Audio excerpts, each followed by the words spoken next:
Magluto tayo ngayon. Ang lutuin natin ay sibas na sardines Spanish style. So ito guys, sinugasan ko na to kanina. Pagkatapos hugas natin sa una, tinatanggal lang natin yung mga dumi-dumi doon, mga dugo-dugo. Binabad naman natin ngayon itong sibas dito sa tubig na may asin. Itong tubig na may asin na to, ibabad natin ang isda ng lubog talaga siya guys for 30 minutes. Ito na yun siya guys. So after 30 minutes, gagawin natin, hugasan natin siya guys. Kaya huhugasan siya natin at saka tatanong kayo bakit binabad natin para mawala yung kanyang mga madudulas na mga laway-laway, ano pang ibang mga dyan, hindi ka nais-nais yan.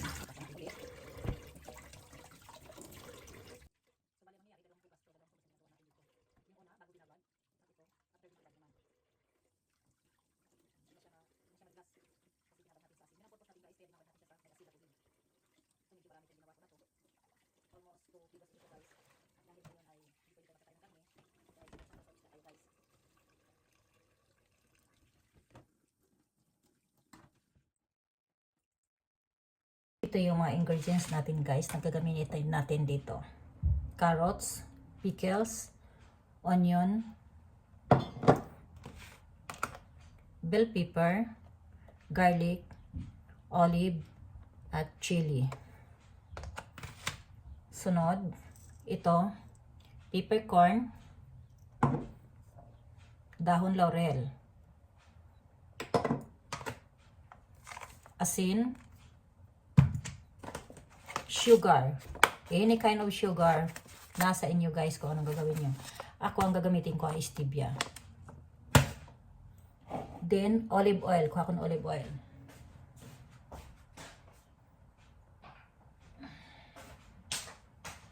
Ito, olive oil. Sunod, mag-plating na tayo. Ito ibanig na natin to siya rito. Para ba iwasan din natin na didikit yung isda.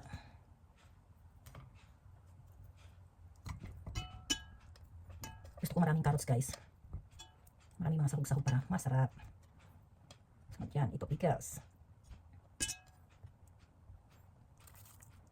Onion.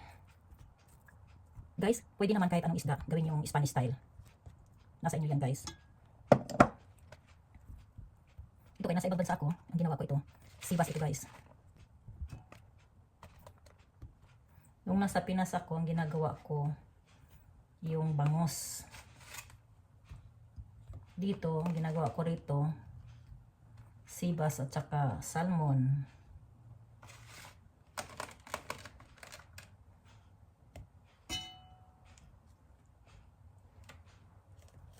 Yan. Sunod, unahin natin ang ulo. Kasi dalawa to, 1 kilo mahigit to, malalaki itong isda na to pala. Yan o. Ang lalaki siya guys. Ang lalaki niya. Yan. Sunod, lagyan natin ng asin. Itong asin nasa inyo na, pagtansyahan na lang to guys. Kung gaano karami ang lutuin nyo na isda at ganon din ang asin na ilalagay nyo.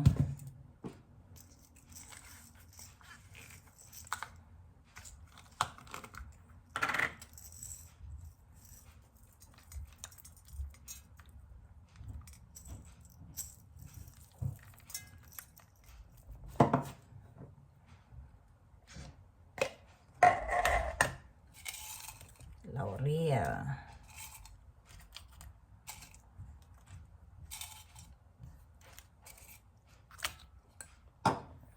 Kunting asukal. Lagyan natin ng kunting asukal. Tansyahan din yung asukal.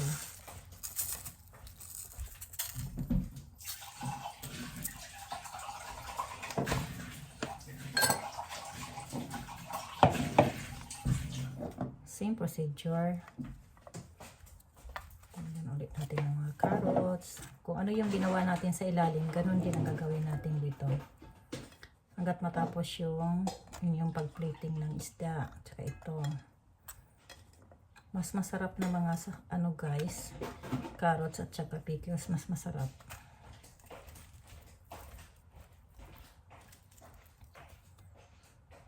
Sunod, lagay na natin ang olive oil.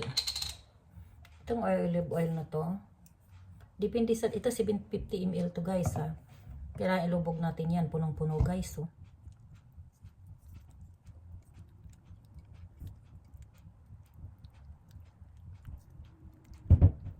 Kulang-kulang 1 litro guys.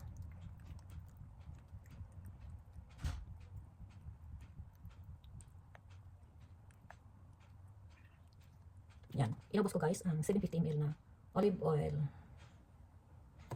So, ayan na siya guys. Lublob na yan siya guys. Ayan o. So, tatakpan natin. Isa lang na natin siya guys. Kompleto na yan ha. Ayan. Isa lang na natin guys. Guys, after 45 minutes, buksan na natin guys. Mahina lang ako yun guys. Okay na yan siya guys. Luto na. Pwede na. Nakahanda na yung kanin natin dyan na marami. Lalo ng kanin lamig. Masarap to. Mapaparami na tayo ng kain ito. Okay guys. See you on my next video. Kain na muna tayo. Bye-bye.